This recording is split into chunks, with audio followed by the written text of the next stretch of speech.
Kapag ka ikaw ay nasa receiving end ng matatalim na tanong ni Eden Santos, mabubusit ka naman talaga. Mabubusit ka kay Eden. So far as Malacanang is concerned, baka nakakabusit sa perspective ni Attorney Claire Castro, baka nakakabusit sa paningin ng mga taga-Presidential Communications Office o PCO, baka nakakabusit sa paningin ng mga supporters ni Pangulong Bongbong Marcos. But, be that as it may, sabi nga po ng mga Inglesero, trabaho po ni Eden ang magtanong. Ganun po ang buhay ng reporter, ano? Hindi para magmagaling, kundi kung gusto mo makakuha ng mainam na istorya, you will never fear. You will never be afraid to ask the hardest but the most sensible question. Ganun po dapat, ano? Trabaho lang, trabaho lang, walang personalan. So, hindi naman siya negatibong konotasyon, pero matabilang dila nito si Eden. Matalim ang dila niyan. And she will never hesitate to ask any question under the sun, basta't alam niya na dapat itong masagot o dapat mabigyan ng katugunan. That's Eden Santos. Alam niyo, itong si Eden Suarez, hindi niyo po, yun, tama po kayo, ang kanya pong totoong pangalan ay Eden Suarez. Tapos nung nagkaasawa na siya po ay naging Eden Santos na, ano? Hindi niyo po na itatanong, ay matagal ko na pong nakasama yang si Eden eh. Kung di ako nagkakamali, baka malaman yung edad, ano? Mga nasa humigit kumulang 30 taon. Ako po kasi nasa media, nagsimula ako ng 92, 33 years na po ako sa media. Si Eden, mga humigit kumulang, mas matanda ako dyan eh, mga 25, 26 o 26 years na sa media to. Kasama ko po lagi yan at napakasipag na bata. Ang isa pa pong reporter na masipag din, na sabi niya jack of all trades, ano? Ito pong isa pong kaibigan din namin pero pumanaw na, ito pong si May Rivera. Ayan, mga kasama natin sa Eagle Broadcasting Corporation nung ako po'y reporter pa sa DZEC noon. At ang totoo, kahit na ako'y napirata na ng DZMM, ABS-CBN, mga kaututang dila pa rin natin yan. Ito sila Eden Santos. Kaya, pwede ko po sabihin that I know this girl, I know her principle. Alam ko din kung gaano siya kalalim, gaano siya kapassionate sa kanyang ginagawa, gaano siya maaasahan, at gaano niya pinagbubuti kung ano man yung assignment na ibinigay sa kanya, kahit saan pa yan. This past few months, mula nung naging Palace Undersecretary, Press Officer, ito po si Attorney Claire Castro, ay laging nakakababag ng Malacanang. Ito pong si Eden Suarez, because she is covering for Net25. Kung po yan hindi naman siya negatibong konotasyon, pero matabilang dila nito si Eden. Matalim ang dila niyan.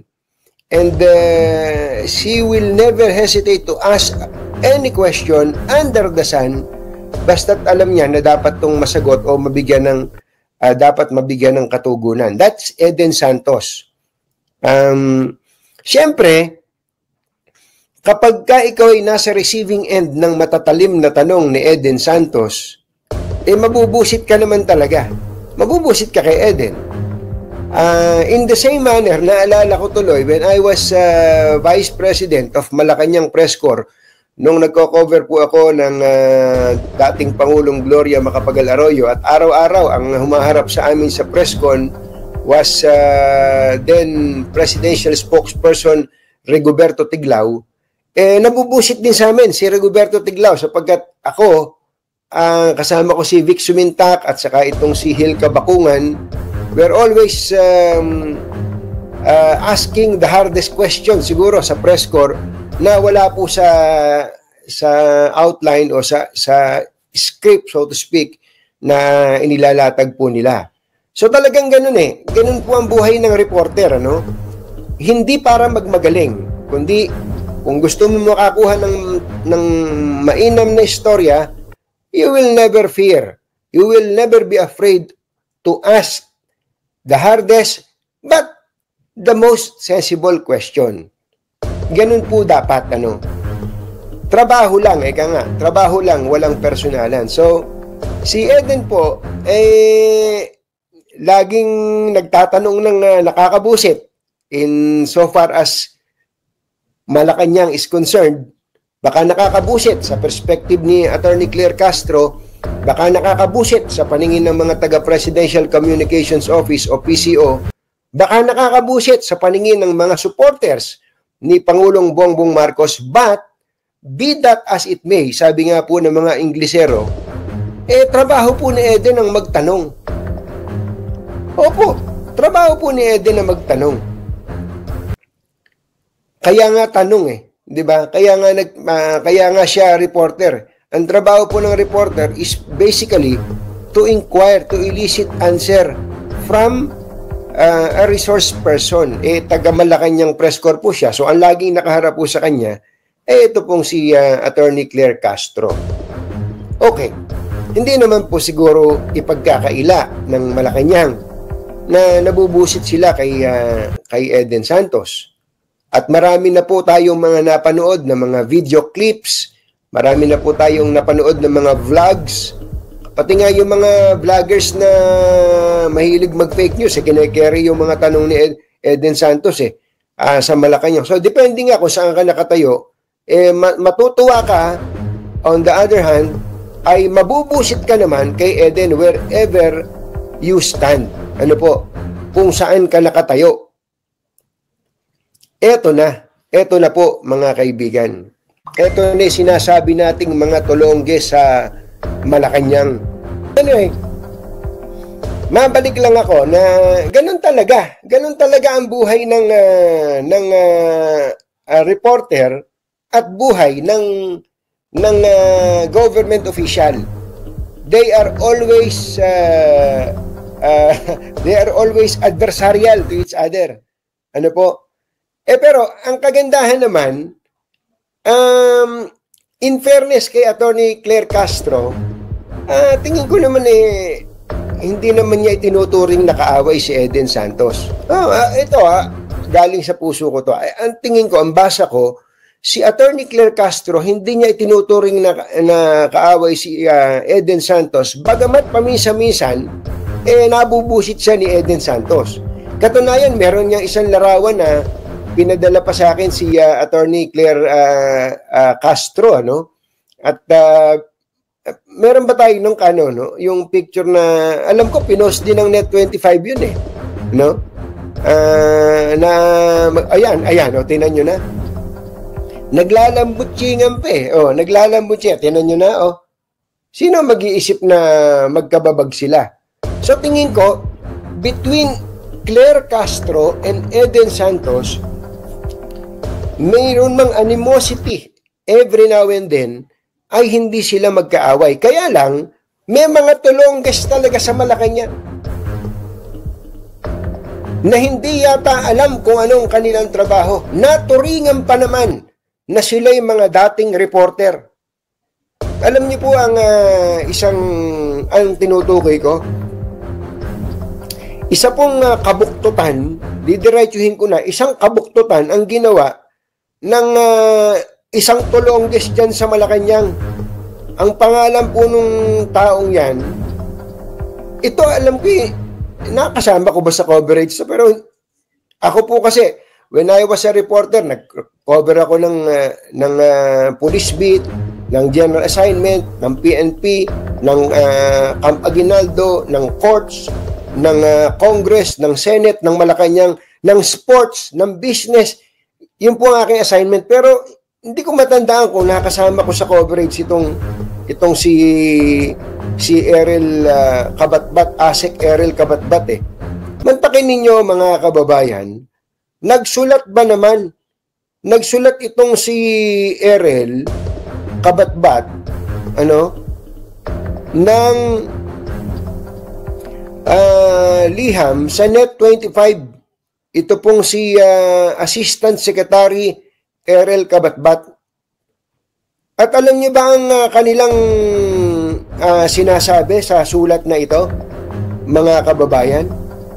Kundi ba naman ng aano to Gusto nila tanggalin. Ang gusto nila tanggalin itong ng Net25 si Eden Santos bilang reporter na naka-assign sa Malacanang. Ano ba itong taong to? Saan ba niya napulot yung ganong klase ng kapangyarihan? O sakop pa ba? Alam ba nila na hindi nasakop ng kanilang kapangyarihan niya? Ang sinasabi po nila, meron daw pong violation ng protocol. Ito pong si Eden Santos sa pagkukover sa Pangulo. At meron nga daw pong pangyayari na nilapitan daw po ni Eden Suarez si Pangulong Bongbong Marcos na labag daw po sa protocol. At hindi lang daw po minsan, 2 beses pa yata na nilapitan ni Eden ang Pangulo. Nung po bang ang Pangulo naging witness sa pag-destroy sa mga illegal drugs ng PDEA. Sumakit ang ulo ko. Alam mo, Mr. Kabatbat. Kabatbat nga ba ang pangalan nitong tao na to? Kabatbat? Oo. Alam mo, Mr. Kabatbat. Ayan. Kilala ko to. Naalala na kita. Na-cover. Baka nakasama kita. Tama. Errol Kabatbat. Siya po ay Assistant Secretary Errol Kabatbat ng Presidential Communications Office. Alam mo, pare ko, kung meron ka mang dapat nasitahin, kung bawal palang makalapit sa Pangulo ang reporter, kung meron ka mang dapat sitahin, ang Presidential Security Group. Bakit sila pumayag o naging maluwag na pinapasok o pinalapit si Eden Suarez Santos kay Pangulong Bongbong Marcos kung bawal pala yun?